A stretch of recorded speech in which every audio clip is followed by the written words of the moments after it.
Presiden Amerika Serikat Donald Trump nampaknya menaruh kepercayaan cukup besar pada mitranya Elon Musk, pemilik SpaceX sekaligus donaturnya. Sebagai salah satu orang terkaya di dunia, Trump memandatkan Musk untuk menjadi salah satu pengelola keuangan negara Amerika Serikat.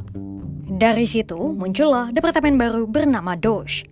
Bukan Dogecoin kripto ciptaan Musk. Doge menjadi akronim dari Department of Government Efficiency. Sesuai namanya, Departemen Pimpinan Musk ini bertugas untuk menerapkan kebijakan ekonomi ikat pinggang Amerika Serikat. Namun, apa sebenarnya tugas Musk sebagai nahkoda Doge dan apa kebijakan efisiensi anggaran yang telah diterapkan?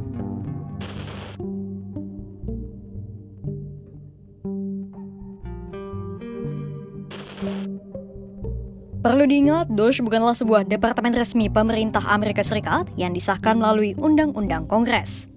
Doge lebih seperti badan konsultan finansial yang dipimpin oleh Elon Musk dan Vivek Ramaswamy, seorang ekonom asal Partai Republik.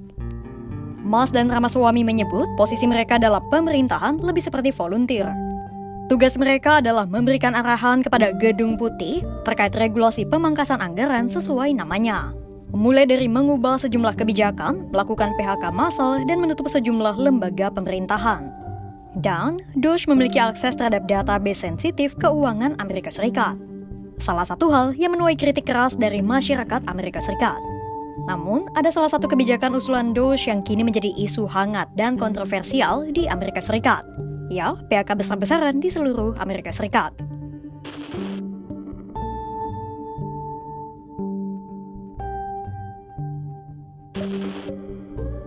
Berangkat dari bisikan Elon Musk, Presiden Trump telah menandatangani perintah eksekutif terkait perampingan pegawai federal.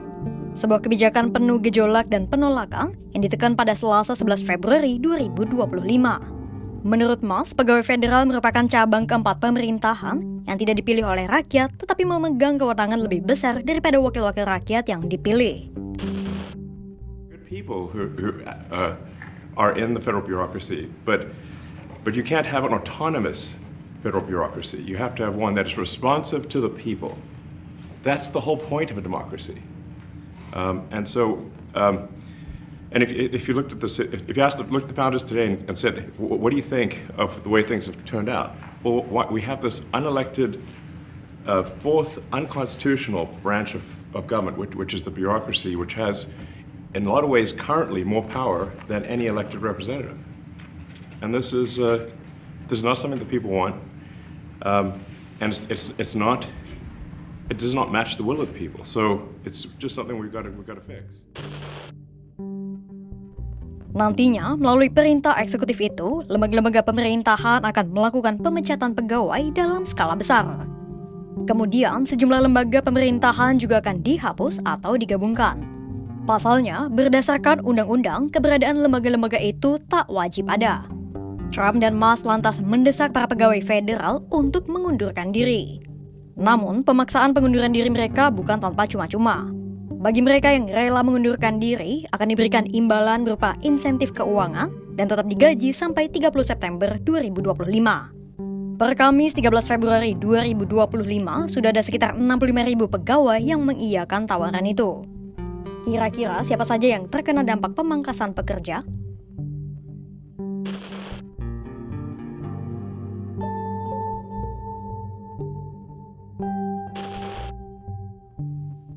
Jika diklasifikasikan, ada 5 jenis lembaga dan pekerja yang terkena dampak efisiensi anggaran ciptaan Doge. Pertama adalah pekerja lembaga yang ditargetkan untuk dihapuskan sebanyak 8.700 orang. Kedua adalah pekerja DEI atau Diversity, Equity, Inclusion sebanyak 280 orang.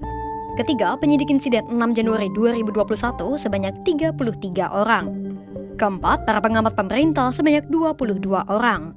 Dan kelima, staf-staf lainnya sebanyak 224 orang.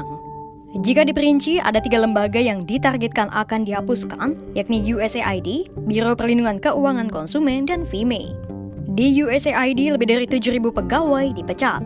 Di Biro Perlindungan Keuangan Konsumen, ada lebih dari 1.700 karyawan dirumahkan. Dan 4 di PHK dari FIME. Selanjutnya adalah data pekerja DEI yang dipecat dari pemerintahan.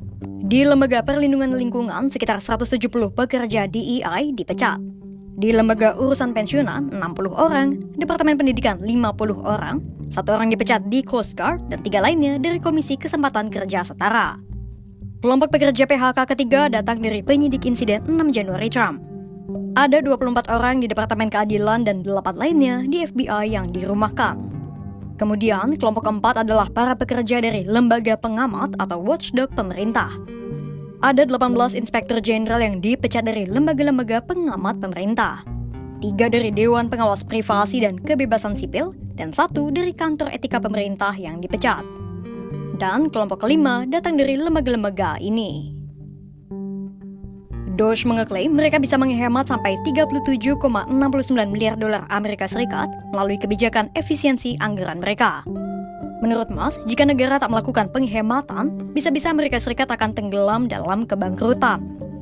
Namun, bagaimana implikasi dari kebijakan ini?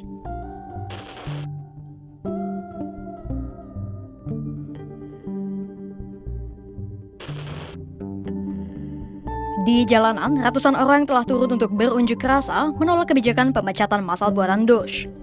Para pegawai yang ditargetkan untuk dipecat juga mulai gerah menerima surel berisi dorongan untuk mengikuti program pengunduran diri.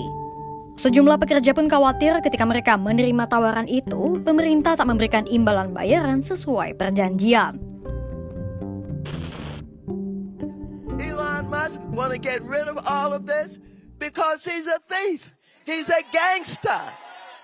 He brings his billionaire friends along with him because they think that they can take over this country. And Trump has said, you give me enough money, you can have it. And that's what he has done. He has turned over our country to Elon Musk. We didn't elect him. We didn't select him. We didn't ask for him. And we don't want him. Tak di Indonesia, tak di Amerika Serikat. Kedua negara sama-sama melakukan kebijakan ikat pinggang yang menuai gelombang penolakan dari publik.